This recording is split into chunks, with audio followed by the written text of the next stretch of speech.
Ben हुई का भाई कहता है कि मुझे इस बात पर यकीन नहीं हो रहा कि हाँ, आखिर हमने ऐसे टाउन टाइकून को कैसे खो दिया, ये तुम्हारे कारण है। तुम सोचो कि तुम्हें कैसे कंपनसेट करना है। सीन शिफ्ट होता है और हम देखते हैं वांजन एम्पायर के सीन को। यहाँ पर टोनी कह रहा था कि बहुत ही कम लोग यहाँ नजर आ रहे हैं और कई सारी लग्जरियस कार है। टोनी वहाँ पर एक लड़की को देखता है जो कह रही है, मैनेजर मैं आओ, गलती से मुझसे वो सेट टूट गया है, प्लीज मुझे पता है, बताइए मुझे क्या करना है। मैंने जानबूझकर नहीं किया, हमें पता है जो मैनेजर मियाओ है वो वांगन टर्मिनल के मैनेजर है। मैनेजर मियाओ कहते हैं तुमने यहाँ पर सीट को तोड़ दिया है जो काफी ज्यादा एक्सपेंसिव है। लड़की उससे कहती है मुझसे गलती हो गई है, वैसे मेरे पास पैसे नहीं है कंपनसेट करने के लिए, क्या मेरी बॉडी चलेगी। मैनेजर यहाँ उससे कहता है चलो ठीक है, आज रात को तुम्हारा कंपनसेशन कंप्लीट हो जाएगा। टोनी यहाँ पर कहता है क्या यहाँ पर कुछ टूटा है और तुम उससे यहाँ कह रहे हो तुम उससे जाने दोगे। वो लड़की कहती है आखिर तुम कौन हो और तुम्हें यहाँ पर इतना फर्क क्यों पड़ रहा है। मैनेजर यहाँ कहता है कि मैं यहाँ का मैनेजर हूँ, यहाँ पर मैं डिसाइड करूंगा कि आखिर यहाँ पर किसी को पे करना है या नहीं। टोनी यहाँ पर कहता है अगर यहाँ पर इस लड़की ने पे नहीं किया तो तुम्हें यहाँ पर पे करना पड़ेगा। मैनेजर यहाँ चिढ़ते हुए कहता है कि आखिर तुम हो कौन जो ऐसी बातें कर रहे हो, मैं पे नहीं करने वाला और ना ही ये लड़की यहाँ पर पे करेगी,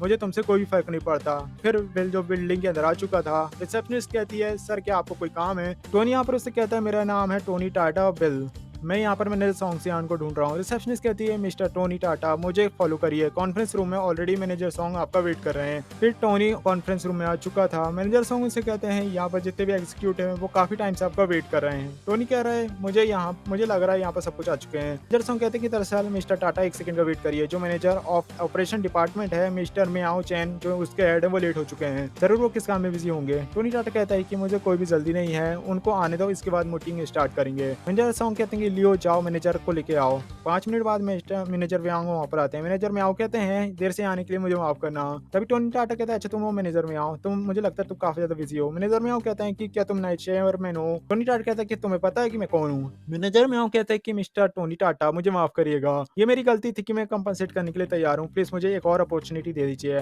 टोनी टाटा कहता है कि मैनेजर साहब अब बहुत देर हो चुकी है, तुम इसे बाहर फिकवा दो और मैनेजर सॉन्ग उसे गार्ड को बुलाकर उसे बाहर फिकवा देते हैं। अब टोनी टाटा क्या कहता है कि मैंने पूरे वांजिया एम्पायर को इंस्पेक्ट किया है, यहाँ पर कई सारी ऐसी चीजें जिसमें हमें इंप्रूवमेंट करना होगा। मैं रेडी हूँ पूरे पार्क को अपडेट और रिनोवेट करवाने के लिए, मुझे पता है तुम्हारे पास कई सारे आइडियाज होंगे। एक बंदा कहता है मिस्टर टोनी टाटा हमारा जो वांजिया एम्पायर है वो ऑलरेडी सेकंड रैंक में आता है, इसमें अपग्रेड और रिनोवेट कराने लायक कुछ है ही नहीं और ना ही इसकी कोई जरूरत है।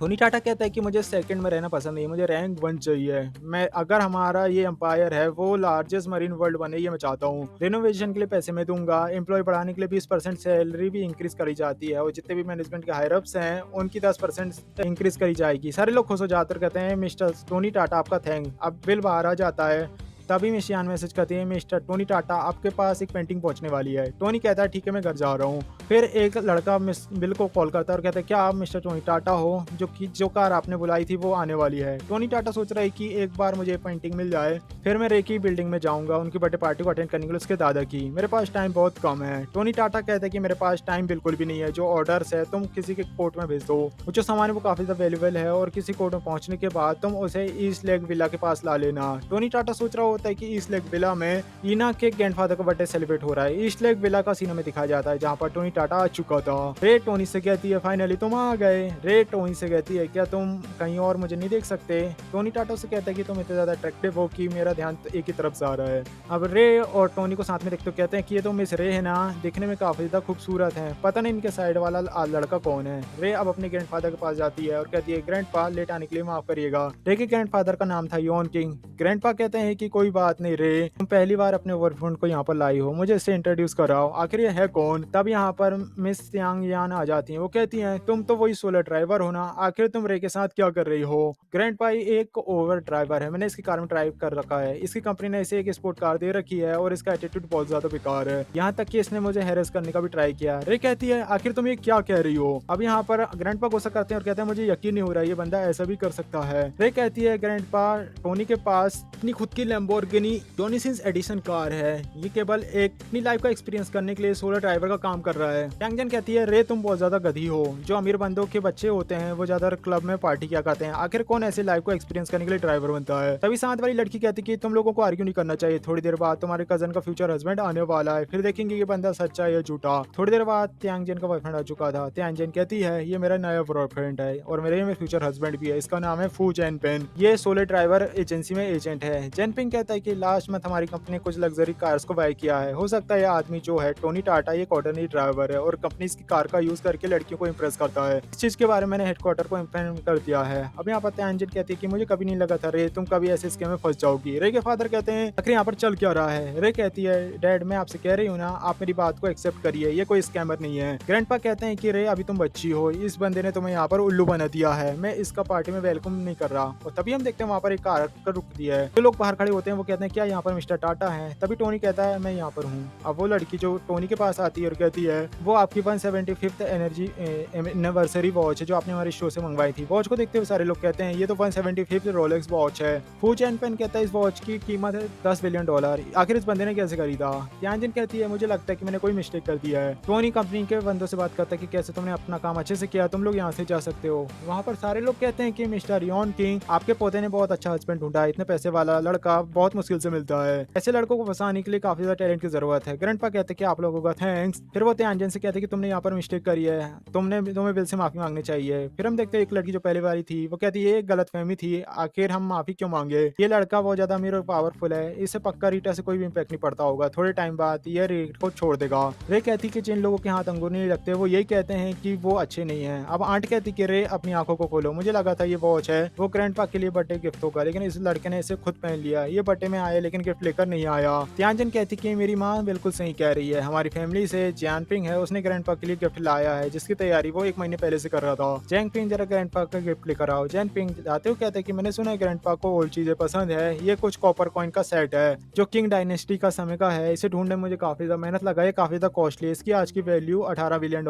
है और टाइम के साथ ही बढ़ती ही जाएगी। त्यानजिन कहती है ग्रैंडपा एक गिफ्ट इसने काफी अच्छे प्यार से बनाया है। त्यानजिन की मॉम कहती है रीटा रे तुम कितना ही अमीर बॉयफ्रेंड क्यों ना बना लो, अगर वो तुम्हारी वैल्यू नहीं करता तो इससे कोई भी इम्पैक्ट नहीं डालता, तुम्हारे ऊपर वो 1 बिलियन खर्च करने के लिए तैयार नहीं है। रे कहती है कि बिल ने गिफ्ट नहीं लाया, तुमने किसने कहा, उसने तैयारी करी है। रे अब एक जेट को निकालती है और कहती है ग्रैंडपा ये जेट बिल 1 महीने से प्रिपेयर कर रहा है, आपको बहुत पसंद आएगा। ग्रैंडपा कहता है कि हाँ ये भी काफी ज्यादा खूबसूरत है। त्यानजिन कहती है रे तुम्हारे जो बॉयफ्रेंड है उसके पास 20 मिलियन से ज्यादा की कार है और इसने जो वॉच पहनी है वो 10 मिलियन से भी ज्यादा की है, आखिर वो गिफ्ट के तौर पर इस सस्ती चीज कैसे दे सकता है। ग्रैंडपा कहते हैं कि पैसे से क्या फर्क पड़ता है, इसने गिफ्ट दिया यही बहुत बड़ी बात है। विल कहता है कि रे ये तुम्हारा गिफ्ट है जो कि तुमने प्रिपेयर किया था, तुम्हें यहाँ पर मेरा झूठ बोलने के लिए जरूरत नहीं है। रे से कहती कि विल तुम ऐसा क्यों कह रहे हो, तुम्हें सच बताने की जरूरत नहीं, तुमने सबके सामने ये सारी सच्चाई कह दी। अब टोनी यहाँ पर कहता है तुम्हें फिक्र करने की जरूरत नहीं है, मैंने यहाँ पर गिफ्ट तैयार किया है। रे कहती कि क्या तुमने सच में यहाँ पर गिफ्ट को तैयार किया है। टोनी कहता है यहाँ पर मैं ग्रैंडपा के बर्थडे में आ रहा हूँ और मैं यहाँ पर कोई गिफ्ट लेकर नहीं आ रहा, ये कितना ज्यादा बुरा होगा ना। ग्रैंडपा मैंने आपके लिए गिफ्ट लेकर आया है, आई होप ये आपको ज्यादा पसंद आएगा। और इतना देते हुए विल उन्हें अपनी पेंटिंग देता है। ग्रैंडपा कहते हैं कि मुझे तो यकीन नहीं हो रहा, ये जेन दागियान की प्लेस गार्डन है। अब रीटा के फादर शॉक्ड हो जाते हैं कि इस पेंटिंग की कीमत 200 मिलियन से भी ज्यादा की है। त्यानजिन कहती है ग्रैंडपा आपने क्या इसे सही से पढ़ा, क्या सच में इस पेंटिंग की कीमत $200 बिलियन है, मुझे इसमें कुछ खास नजर नहीं आ रहा। ग्रैंडपा उससे कहते हैं कि जेन दागियान के ऑथेंटिक वर्क है, ये इसकी हिडन मीनिंग इसके अंदर है, तुम जैसा नॉर्मल इंसान इसे देख नहीं सकता। जैनपिन कहता है ग्रैंडपा मुझे डर है कि आपकी आंखें कमजोर हो चुकी है, इस पेंटिंग की जो ओनर है वो हमारी कंपनी के प्रेसिडेंट मिस्टर चैन सिवांग हैं, किसने एक बार उन्हें इस पेंटिंग के लिए 230 मिलियन डॉलर ऑफर किया था पर उन्होंने इसे नहीं बेचा, मेरा मानना है ये पेंटिंग फेक है। अब त्यानजिन कहती है कि रीटा रे मुझे कभी नहीं लगा था कि तुम्हारा बॉयफ्रेंड एक फेक गिफ्ट देगा। रे कहती है चाहे तुम कुछ भी कहो मुझे टोनी के ऊपर पूरा यकीन है, वो मेरी रेपुटेशन कभी भी खराब नहीं करने वाला। टोनी सोच रहा होता है कि मेरे और रीटा के रिलेशनशिप को ज्यादा नहीं हुए पर रे मेरे ऊपर काफी ज्यादा भरोसा करती है, ये कितनी ज्यादा अच्छी है। तभी जैंगपिन उस पेंटिंग को फाड़ देता है। जैंगपिन कहता है कि मैंने इस पेंटिंग में मिस्टर चैन के कमरे में लगा हुआ देखा है, मैं ये कह सकता हूँ कि फेक है। रे उससे कहती क्या कि तुमने ये क्या किया। जैंगपिन कहता है कि एंटीक वर्क का एक रूल है, अगर तुम्हें कभी वो चीजें फेक दिखे तो हाथ उसे नष्ट कर दो। टोनी कहता है रे तुम्हें फिक्र करने की जरूरत नहीं है, मैं इस मैटर को देख लूंगा। टोनी कहता है तुमने मुझसे कहा था कि तुम सोले ड्राइवर कंपनी के यांचिंग के हेड हो, पर मैं तुम्हें बता रहा हूँ कि मैं तुम्हें अपनी जॉब से निकालता हूँ। हैंकपिन कहता है तुम मुझसे मजाक मत करो, तुम एक फालतू बातें कर रहे हो। टोनी कहता है मेरे पास सोले कंपनी के 20% शेयर है, तुम्हें क्या लगा कि मैं इतना भी क्वालिफाइड नहीं हूँ कि मैं तुम्हारे काम से बाहर निकाल पाऊँ। जैंगपिन कहता है कि तुम अब पागल हो चुके हो, तुम्हें बेकार की बातें मत करो, एक लिमिट होती है। रे कहती कि टोनी यहाँ पर मजाक मजाक करने का समय नहीं है। तुम्हें फू जैंगपिन को डराने के लिए तुम ऐसा कह रहे हो ना। टोनी कहता है कि सच में मेरे पास 20% के शेयर हैं। रे कहती है आखिर ये कैसे हो सकता है। टोनी कहता है जैंगपिन तुम चेन सुआंग को कॉल करो और उसे बोलो मैं टोनी टाटा हूँ, वो तुम्हें खुद बता देगा कि आखिर सच क्या है और झूठ क्या है। जैंगपिन कहता है कि ठीक है मैं कॉल करके लाउड स्पीकर में करता हूँ और तुम्हारी सच्चाई सबके सामने आ जाएगी क्या, और वो तो किसी को जानते भी नहीं होंगे। अब जैंग कहता है मिस्टर चैंग मैं यानपिन एरिया का हेड बोल रहा हूँ, क्या आप मिस्टर टोनी टाटा को जानते हो। मिस्टर चैंग कहते हैं कि क्या तुम उससे मिले हो, अगर तुम उससे मिलो तो उनका स्वागत अच्छे से करना, उनके पास हमारी कंपनी के 21% शेयर्स हैं, अगर तुमने उन्हें अच्छे से ट्रीट नहीं किया तो मैं तुम्हें कंपनी से बाहर फेंक दूंगा। जैंगपिन कहता है कि ये बात सच नहीं हो सकती, मेरे पास टोनी टाटा खड़ा हुआ है और कहता है उसके पास 20% शेयर्स हैं, क्या मैं किसी गलत इंसान से तो नहीं मिल गया जिसका सेम नाम है। मिस्टर चैन कहता है कि इसलिए वजह से क्योंकि मैंने आज उन्हें एक फेमस पेंटिंग दे दी थी, पर यहाँ पर उन्होंने मेरा एडवांटेज नहीं किया, उन्होंने मुझे कंपनी का 1% शेयर दे दिया जो कि फोटो की वैल्यू से दोगुना था।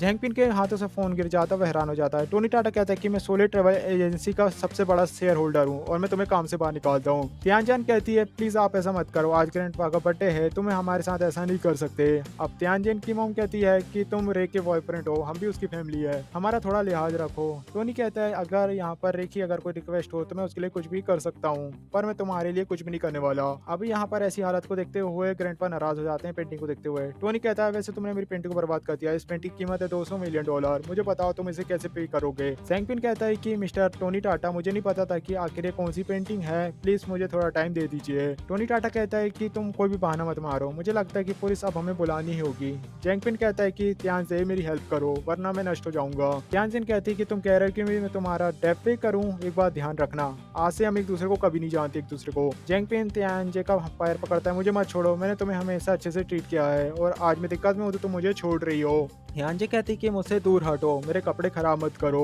अब वेल जो जैनपिन से कहता है तुम एक लड़की हो तो अभी कभी खड़े हो जाओ, तुम इस वुमेन के लिए बिल्कुल भी वर्थ नहीं करते। त्यानजे कहती है कि टोनी तुम्हारे कहने का मतलब क्या है। टोनी रीटा के फादर को कहता है जितने भी यहाँ पर मेंबर्स हैं उन्हें दूसरे कमरे में जाने के लिए कह दो, मुझे यहाँ पर आपकी फैमिली से अकेले में बात करनी थी। रीटा के फादर कहते हैं चलो ठीक है मैं समझ गया। फिर वहाँ से सारे लोग चले जाते हैं और उनके सिर्फ यहाँ पर फैमिली मेंबर्स ही हॉल में होते हैं। ग्रैंडपा कहते हैं तुम्हें आखिर यहाँ पर क्या ऐसा बताना है कि जो इतना ज्यादा मिस्टीरियस है। टोनी यहाँ पर बताता है कि आपकी ग्रैंड डॉटर त्यानजिन के बारे में ये बात है। त्यानजिन कहती है कि जल्दी बोलो तुम्हें क्या बोलना है। टोनी कहता है कि कल तुम जब मेरी कार में बैठी हुई थी तब तुम पेनिसुला होटल जा रही थी। त्यानजिन कहती है कि मैं अपने दोस्तों के साथ कार्ड खेलने के लिए गई हुई थी, क्या तुम्हें इसमें कोई दिक्कत है। टोनी टाटा कहता है कि नहीं मुझे कोई दिक्कत नहीं है, लेकिन तुम वहाँ पर कमरे में 2 काले लोगों के साथ में थी और तुम्हारे पास बहुत ज्यादा घटिया सामान भी था। त्यानजिन हैरान हो जाती है और कहती है आखिर तुम्हारे कहने की हिम्मत कैसी हुई है सब। टोनी कहता है मेरे फोन में काफी सारे ऐसे वीडियोस हैं जो कि मैं रे के फोन में भेज रहा हूँ, अगर तुम वहाँ पर केवल फन करने के लिए गई होती तो मैं एविडेंस हाथ में लेकर नहीं चलता, और मुझे कभी नहीं लगा था कि तुम पेनिसुला जैसे पब्लिक प्लेस में ऐसा काम करोगी, वो भी 2 काले लोगों के साथ में। वीडियो को देखते हुए ग्रैंडपा नाराज हो जाते हैं और कहते हैं कि तुम हमारी फैमिली को तुमने बर्बाद कर दिया।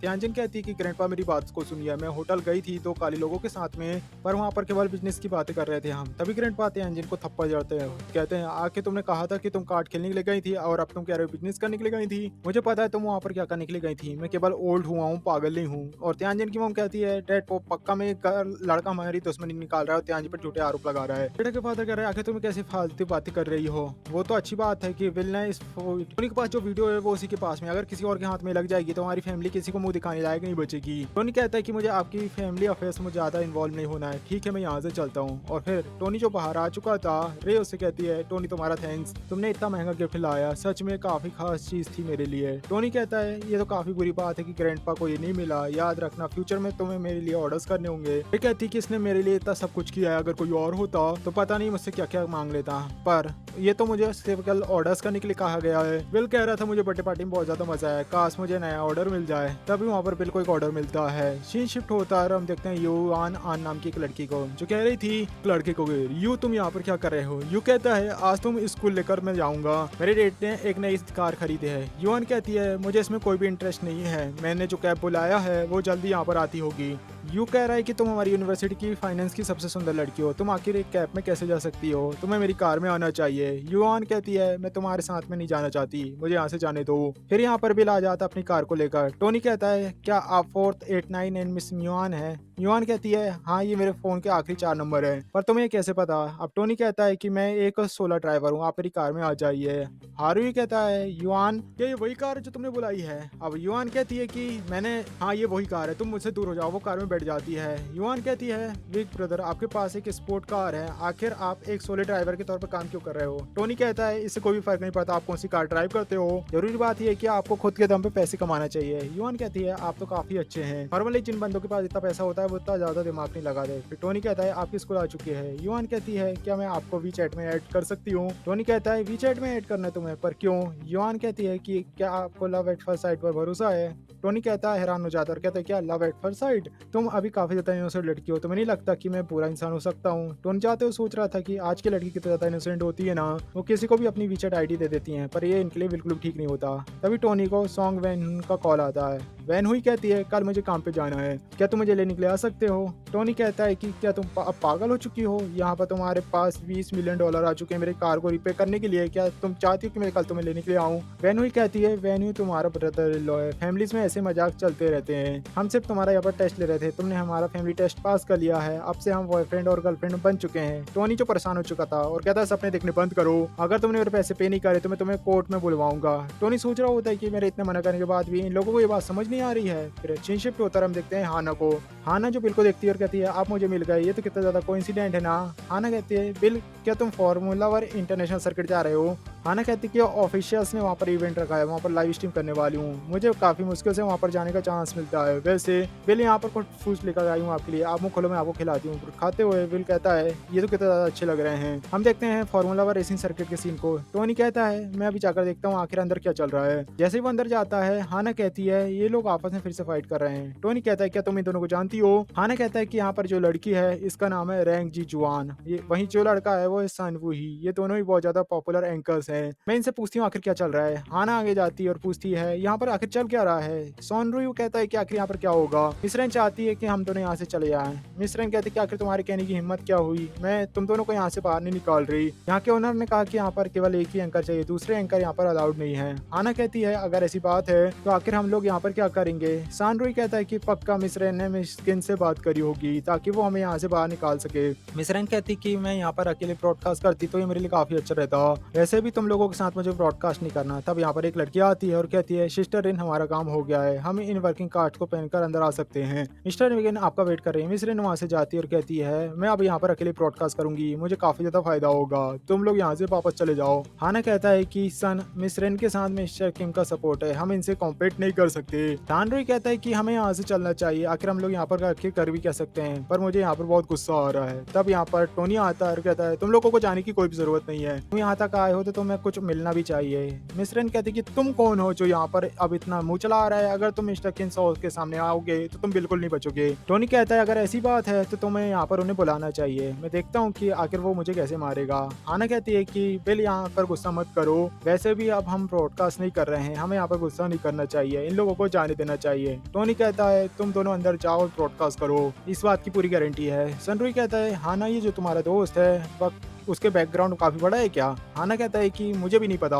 पर मुझे टोनी पर पूरा भरोसा है, अगर उसने कहा कि अगर ऐसा होगा तो वैसा होगा। इतना कहकर अब बात टोनी के साथ जाने लगती है। सनरुई कहता है कि अगर ऐसी बात है तो मैं भी इनके ऊपर भरोसा कर सकता हूँ। अब साथ में आते हुए देखकर मिसियान सोचती है क्या इनको नहीं पता कि अब ये लोग पिटने वाले हैं और धक्का देकर इनकी बेइज्जती करके निकाला जाएगा। हम देखते हैं कि रेस फील्ड में काफी महंगी कार रखी हुई थी। हाना कहती है ये रेस देखने में काफी ज्यादा अच्छा लग रहा है। सनरुई कहता है कि अगर हम यहाँ पर लाभ कर पाएंगे तो हम काफी ज्यादा पॉपुलर हो जाएंगे। मिस्टर टाटा आप श्योर है कि आप यहाँ पर ब्रॉडकास्ट कर सकते हैं? टोनी टाटा कहता है कि आप अपने इक्विपमेंट को तैयार करो, जब तक मैं तुम्हारे साथ में हूँ तुम्हारा यहाँ पर कोई भी कुछ नहीं बिगाड़ सकता। फिर सनरुई कहता है वहाँ पर देखो मिस्टर किम और मिस्टर रेन आ रहे हैं। रेन कहती है मैंने जर्जूक और किन ने कहा था कि केवल यहाँ पर लाइव कर सकती हूँ, आखिर ये लोग यहाँ पर एंटर कैसे कर पाए? ये लड़का यहाँ पर जो इन्हें लेकर आया है ये एकदम दिखने में पागल है, आपको सिक्योरिटी गार्ड को बुलवाकर इन्हें बाहर फिकवाना चाहिए। तभी मैनेजर चू आकर उन्हें ग्रेट करते हैं और कहते हैं आपका यहाँ पर स्वागत है मिस्टर टाटा। टाटा कहता है मैनेजर चू आप काफी मेहनत कर रहे हैं। किन साउ कहता है कि मिस्टर टाटा आप यहाँ पर कब आए? मिसरन कहते कि मिस्टर किम क्या आप इन्हें जानते हो? मिस्टर किम चिढ़ते हो कहते हैं कि क्या तुम अंधी हो चुकी हो, ये हैं फार्मूला वन सर्किट के रियल ओनर, क्या तुम इन्हें कैसे नहीं जानती? टोनी कहता है यहाँ पर किन साउ क्या ये तुम्हारी दोस्त है? बाहर ही में से काफी मिसबिहेव कर रही थी। किनशाओ कहता है कि ये जो लड़की, ये तो बस मेरे कुछ कामों में काम आती है, अगर आप कहेंगे तो मैं इसे यहाँ से अभी निकाल दूंगा। मिसरिन कहती है, मिस्टर केन प्लीज मुझे बाहर मत निकालो, अगर मैं आज यहाँ पर ब्रॉडकास्ट नहीं कर पाऊंगी तो मेरा करियर खराब हो जाएगा। किनशाओ कहता है कि तुमने किसने कहा था ज्यादा फ्लेक्स करने के लिए, अब मैं तुम्हें यहाँ पर नहीं रख सकता, तुम्हें बाहर जाना पड़ेगा। मिसरिन यहाँ पर बाद में कहते प्लीज मुझे बाहर मत फिकवाइए। किनशाओ कहता है ये जो वुमेन एंकर है, ये क्या ये आपकी दोस्त है? ये दिखने में बहुत ज्यादा एवरेज है, अगर आप चाहें तो मैं आपको और भी सुंदर लड़कियों से मिलवा सकता हूँ। अब टोनी कहता है ये काम तो तुम्हें करना चाहिए, मुझे इनमें कोई भी इंटरेस्ट नहीं है। अब सुन रही यहाँ पर कहता है कि आखिर टोनी टाटा का बैकग्राउंड क्या है, यहाँ पर ये किनशाओ का भी मजाक उड़ा रहा है, जरूर ये कोई ना कोई ताकतवर लड़का है। किनशाओ कहता है कि इसने फील्ड में हमें 2 राउंड काटना चाहिए, आपको देखते ही मुझे राउंड में मुझे ड्राइविंग करनी है। टोनी टाटा कहता है कि मैंने अपनी स्किल को बहुत ज्यादा इंप्रूव कर लिया है, तुम्हारे लिए मुझे हराना बहुत ज्यादा मुश्किल होने वाला है। थोड़े टाइम बाद उन्होंने अपनी कार तैयार कर ली थी। सनरोई कहता है ये काफी अच्छे ड्राइवर्स हैं जिनके पीछे बैटल होने वाली है। किनशाओ कहता है कि हमें एक बैट लगाना चाहिए तभी मजा आएगा। अब यहाँ पर टोनी टाटा कहता है आखिर क्या बैट लगाई जाए। टोनी टाटा कहता है 1 सेकंड का 1 लाख युआन रखेंगे, हम पूरे 5 राउंड काटेंगे और जो भी जितना आगे होगा उसे उतने सेकंड के लिए पैसे मिलेंगे। टोनी टाटा कहता है चलो ठीक है, इससे हम एक्सेप्ट करते हैं। कॉम्पिटिशन स्टार्ट हो चुका था, हम देखते हैं टोनी टाटा जो इसमें जीत चुका था। हाना कहती है बिल आप काफी ज्यादा कमाल के हैं। टोनी बाहर निकलते हुए कह रहा है कि अरे तुम तो हार गए किन। किनशाओ कहता है कि ये तो कितना बेकार बात है ना, मैं काफी दिनों से प्रैक्टिस कर रहा था आपको हराने की, पर मैं आपको हरा नहीं पाया। वैसे ही लीजिए बैठ के $20 मिलियन। टोनी कहता है तुम्हारा बहुत ज्यादा थैंक्स, और वो चेक वो मिस्टर जाओ को दे देता है। टोनी कहता है मेरे कार के ऊपर स्क्रैच आ गया है, उसे ठीक करवा दीजिए। मैनेजर जाओ कहता है कि आपको फिक्र मत करिए, मैं जल्दी उसे ठीक करवा दूंगा, मैं एक अच्छे इंजीनियर के हाथ आपकी कार को सुधराऊंगा। टोनी कहता है तुम दोनों यहाँ पर ब्रॉडकास्ट कर रहे हो, अगर तुम्हें यहाँ पर किसी चीज की जरूरत होगी तो तुम मुझे कह सकते हो, और मैनेजर जाओ से भी कह सकते हो, फिलहाल मैं यहाँ से जा रहा हूँ। हाना कहती है आपका थैंक्स मिस्टर टाटा। किनशाओ टाटा से कहता है कि आखिर तुम कहाँ जा रहे हो, तुम्हारे पास तो फीमेल एक एंकर है, क्या तुम्हें फिर से यहाँ पर सोली ड्राइवर का काम करोगे? टोनी टाटा कहता है कि मुझे काम करने में बहुत ज्यादा अच्छा लगता है, क्या तुम्हें भी ये काम करना है? अब किनशाओ कहता है कि नहीं मुझे काम नहीं करना। जो लड़कियां कार पर बैठती हैं वो काफी ज्यादा गुस्से वाली होती हैं, उनसे डील करना बहुत ज्यादा मुश्किल होता है। टोनी जाते हुए कहता है चलो ठीक है मैं जाता हूँ। अपने मिशन को देखते हुए टोनी सोचता है मैंने 20 में से 70 मिशन कर दिए हैं, 3 और मिशन बाकी है और मेरा काम पूरा हो जाएगा। फिर टोनी जो कि डिनर करने के रेस्टोरेंट में आ जाता है। टोनी कहता है आंट लियो आज आप जल्दी दुकान बंद क्यों कर रहे हो, मुझे काफी दिनों हो गए आपके फ्राइड राइस खाए हुए, और मैं यहाँ पर आपको फ्राइड राइस खाने आया था। आंट लियो कहती कि मैं जियाओ ज़ेन की स्कूल की छुट्टी हो चुकी है और मैं स्टॉल बंद करके उसे लेने जा रही हूँ ताकि वो मेरी स्टॉल में हेल्प करा सके। अच्छा बोलो तुम्हें क्या खाना है, मैं तुम्हारे लिए फटाफट उसे बना देती हूँ। टोनी टाटा कहता है वैसे अगर ऐसी बात है तो मैं जाकर जियाओ ज़ेन को लेकर आ जाता हूँ, आप मेरा खाना तैयार कर दीजिए, मेरे खाने में थोड़ा एक्स्ट्रा पॉक डालेगा। और टोनी जो कि स्कूल आ चुका था, टाइम वेट करने के बाद जियाओ ज़ेन नहीं आती और फिर वह जाकर एक लड़के से पूछता है क्या तुम्हारे सीनियर की छुट्टी नहीं हुई है। वो लड़के उन्हें बताती कि सारी लोगों की छुट्टी हो चुकी है। फिर टोनी जो कि बिल्डिंग के अंदर आ चुका था, टोनी को वहाँ पर एक लड़की नजर आती है जो कि उसे पेनिनसुला होटल में मिली हुई थी। उसने टोनी का अपना नकली बॉयफ्रेंड बनाया था दोस्तों के सामने। टोनी कहता है कि ये लड़की यहाँ पर क्या कर रही है। हम देखते हैं अंदर एक औरत थी जो कहती है मिस गू मेरे बेटे को देखिए। इस लड़के ने इस लड़के के मुंह में स्केच कर दिया, मेरा बेटा जो कि फ्यूचर में एक बहुत बड़ा स्टार बनने वाला फिल्म इंडस्ट्री का, और इसके माथे पर स्क्रैच के कारण इसे अब इसका करियर डिले करना होगा। जाओ चैन रोती है और कहती कि पहले इसने मुझे बुली किया था जिसके कारण मैंने इसे स्क्रैच मारा है। और फिर वहाँ पर टोनी अंदर आ जाता है और कहता है तुम्हारी शक्ल को देखते हुए मुझे लगता है तुम्हें काम किसने दे दिया, तुम कह रहे हो तुम फ्यूचर में बहुत बड़ा स्टार बनने वाले हो, तुम्हें सपने देखना छोड़ देना चाहिए, तुम्हारी शक्ल बिल्कुल भी अच्छी नहीं है। अब यहाँ पर टोनी को देखकर मिस को जियान दोनों ही खुश हो जाते हैं। टोनी टाटा कहता है कि जियाओ ज़ेन तुम्हारी मॉम दुकान बंद कर रही थी, इसके कारण मैं तुम्हें लेने आ गया। क्या हुआ तुमने आज क्लास में से फाइट करी है। जियाओ ज़ेन कहते हैं कि आपने मेरे कपड़े देखे हैं, इसके अंदर बहुत ज्यादा स्क्रैच लगे हुए हैं, ये सब इसने मारे हैं। टोनी टाटा कहता है कि यहाँ पर गलती आपके बेटे की है और आखिर आप जियाओ ज़ेन को आप इतना कैसे सुना सकते हो। अब जो सामने वाली आंट होती है वो कहती है अगर तुमने मुझे कंपनसेशन नहीं दिया तो हम तुम्हें नहीं छोड़ेंगे। जियाओ ज़ेन रोती है और कहती है इसने पहले मुझे बुली किया था, मैंने कुछ भी नहीं किया। वो आंट कहती है कि अगर तुमने बुली भी किया तो आखिर से क्या फर्क पड़ता है, तुम एक गरीब लड़की हो, तुम ये डिजर्व करती हो। तब यहाँ पर टोनी उस आंट को थप्पड़ जाता है। आंट कहती है तेरी हिम्मत कैसी हुई मुझे मारने की। यहाँ पर टोनी टाटा कहता है कि तुम्हारी शक्ल भी खराब है और तुम्हारी जबान भी उससे ज्यादा खराब है। वो चिल्लाते हुए कहते कि मिस गुहाओ तुम कैसी टीचर हो, तुम यहाँ पर मुझे और मेरे बेटे को पिटते हुए न देख रही हो। मेरा जो हस्बैंड है वो मिस्टर किनशाओ की कंपनी का HR मैनेजर है, अगर मैं उन्हें बोलूंगी तो वो तुम्हारे ऊपर लीगली एक्शन लेगा। मिस गुक कहती है कि अगर मैं तुम्हें कोर्ट रूम में भी कर जाते तो इससे कोई फर्क नहीं पड़ता क्योंकि यहाँ पर तुम लोगों की गलती है। लेडी कहती कि अब तुम्हारा स्कूल नहीं बचने वाला, मैं यहाँ पर अब किसी को भी नहीं छोड़ूंगी। मिस गुक कहती है कि जियाओ ज़ेन तुम घर जा सकती हो, मैं प्रिंसिपल से बात कर लूंगी। वे गेट ओपन ही करते कि तभी वहाँ पर वो लड़के का पाप आ जाता है। वो मैन कहता है कि किसकी हिम्मत हुई मेरे बेटे को मारने की। फिर उसका लड़का कहता है कि डैड इन दोनों ने मुझे बोल किया और मॉम की भी थप्पड़ मारा। वो आदमी कहता है कि मेरे बॉस मिस्टर किनशाओ हैं, अपने घुटने में बैठकर मेरी वाइफ से माफी मांगो वरना मैं तुम्हारी जान ले लूंगा। तभी टोनी किनशाओ को कॉल करता है। टोनी कहता है कि अभी मैं तुमसे पैसे जीत कर आ रहा हूँ। तुम्हारा कंपनी का एचआर मैनेजर कहता है कि मैं उसके सामने झुकूं। किनशाओ कहता है कि बिल मजाक मत करिए, हमारी कंपनी में इतना बड़ा गधा हो ही नहीं सकता जो आपको झुकाने की कोशिश करे। टोनी उससे कहता है कि तुम्हें क्या लगता है मैं मजाक कर रहा हूँ। किनशाओ कहता है आप फिक्र मत करो, मैं देखता हूँ वो कमीना कौन है, वो अब मेरे हाथों से नहीं बचेगा। तभी जो ओल्डमैन आता है वो कहता है कि तुमने किसे कॉल किया है यहाँ पर। टोनी कहता है कि मैंने किनशाओ को कॉल किया था। टोनी कहता है कि लड़के प्लीज मुझसे मजाक मत करो, तुम्हारे पास आखिर ऐसी कौन सी क्वालिफिकेशन है जिससे कि तुम हमारे बॉस किनशू से बात कर सकते हो। फिर उसके फोन में कॉल आता है वो आदमी के। किनशाओ कहता है ली देवांग क्या तुम पागल हो चुके हो, तुम्हारी हिम्मत कैसे हुई है टोनी टाटा को भड़काने की, अपना सामान पैक करो और हमारी कंपनी से निकल जाओ, तुम्हें यहाँ पर आने की कोई भी जरूरत नहीं है। वो ओल्डमैन माफी मांगता है और कहता है किनशाओ फोन काट देता है। ओल्डमैन कहता है मेरा घर और हर चीज ओन में है, मेरा बेटा पढ़ाई कर रहा है, प्लीज मुझे बाहर मत निकालिए। किनशाओ कहता है कि अगर तुम्हें बाहर नहीं जाना तो तुम्हें अफ्रीका के ब्रांच में काम करना होगा। ओल्डमैन के हाथ से फोन गिर जाता है और कहता है मैं बर्बाद हो गया। और इसका अब आगे क्या होता है आपको नेक्स्ट पार्ट में पता चलेगा। नेक्स्ट पार्ट की लिंक आपको स्क्रीन में शो होगी, जिस पर क्लिक करके आप उसे देख सकते हो। मिलते हैं नेक्स्ट वीडियो में, तब तक के लिए बाय।